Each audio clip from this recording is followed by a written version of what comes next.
Hello, I'm Kate Bryan. I'm an art addict and I'm on my way to the Victoria and Albert Museum to meet the curator of the Korean Wave exhibition, Rosalie Kim, to ask her where the Korean Wave came from and what it means culturally and historically.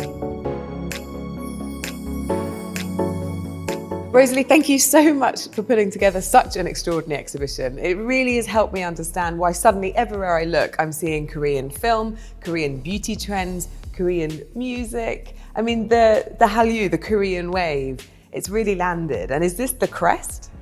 Well, the Hallyu, the Korean wave, actually has started in the late 1990s, first in Asia, led by K-drama and cinema, before exploding around the world from the mid-2000s onwards, buoyed this time by a young tech-savvy generation and led by K-pop music. And so today, Hallyu is really challenging the global currents of popular culture. And this exhibition is really taking these ideas on board and explaining that through 5 sections.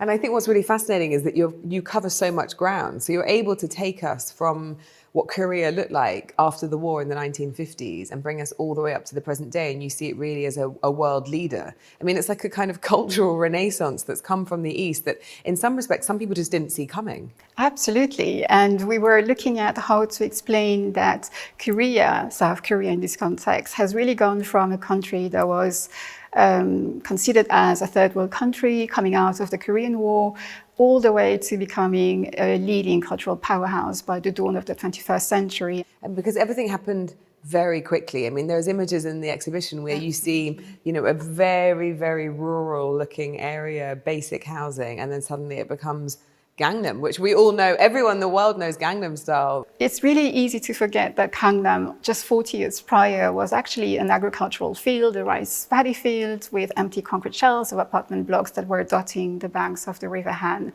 So we wanted to show how quickly the whole thing happened, as you mentioned. Rosalie, I work in the art world and everybody is talking about Seoul as the new international centre for art. And of course, there have been Korean artists who have been really prominent in the art world for a long time, like Namjoon Park, one of my favourite artists. Yes. And we're actually really thrilled to have this work on the show. Park Namjoon is, as you know, considered as the father of video art. He's one of the first artists to have realised the power of TV and use it as an artistic medium.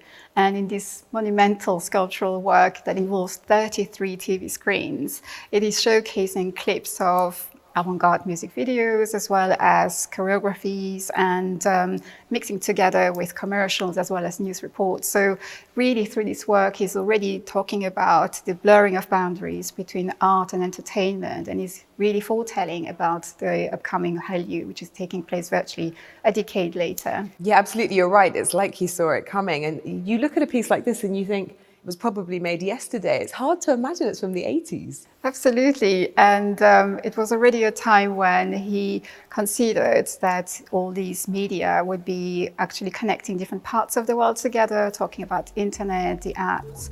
And so he was really considered as a forefather of seeing into the future. Rosalie, it's basically impossible to ignore Korean cinema and drama at the moment. Parasite swooped in at the Oscars, and then Squid Game's become this global phenomenon recently. I know it didn't come from nowhere. What were the beginnings?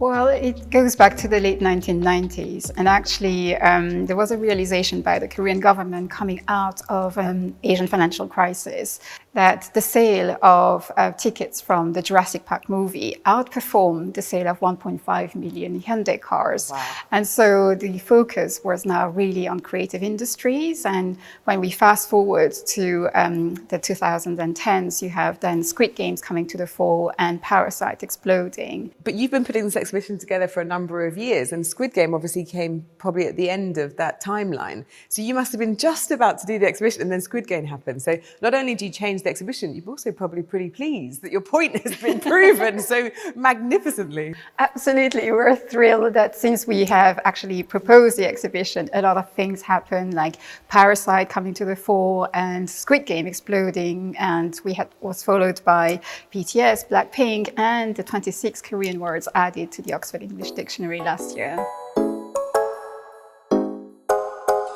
Rosalie, let's talk about K-pop. It's completely intoxicating, hypnotizing. Surely through the making of this exhibition, you worked out the secret to its success. What we wanted to show in the exhibition is how K-pop is more than music. It's a whole immersive experience that is combining music, lyrics, as well as choreography, music videos. Yeah, I mean, it's an extraordinary thing, the fandoms, you know, the BTS army. Absolutely, and it's just beyond what we had imagined before, because the K-pop fandoms are actually driving K-pop forward at the scale and at the speed we have never seen before. And we have a whole room devoted to K-pop fandoms, and you can see how the fandoms are actually also beyond the music, propagating the language courses around Hangul and learning Koreans. And you have, for example, in this section, learning Korean with BTS, for instance. Yeah, okay, so people are not just consuming K-pop in the West, but they're going to Korea because of K-pop. Absolutely. K-pop idols have become these huge Korean ambassadors for culture as well as for causes that are really bigger than culture. And so you see BTS or Blackpink, for example. Blackpink lately has become the global ambassador for COP26, talking about environmental issues. So yes, they are really becoming global ambassadors. Rosalie, this is one of my favourite areas of the exhibition, not just because I want to wear everything here, but I love the way you're able to tell the story of tradition being updated, taking something historical and then sort of reinventing, re-synergizing for the modern world. Absolutely. I think this room is really telling the story of how Korean fashion evolved from tradition, but has completely adjusted to the contemporary world, particularly when it comes to hanbok, and how the new emerging talents from Korea for the fashion world are also dabbling into a sort of sector that hasn't been really explored before, between street style as well as the high-end fashion. And some of the techniques, for example, in this contemporary fashion is also talking to the hanbok ways of making patterns or sewing, which was really good to see. Yeah, fascinating link between past, present, and what's coming next. Well, who knows what's coming next?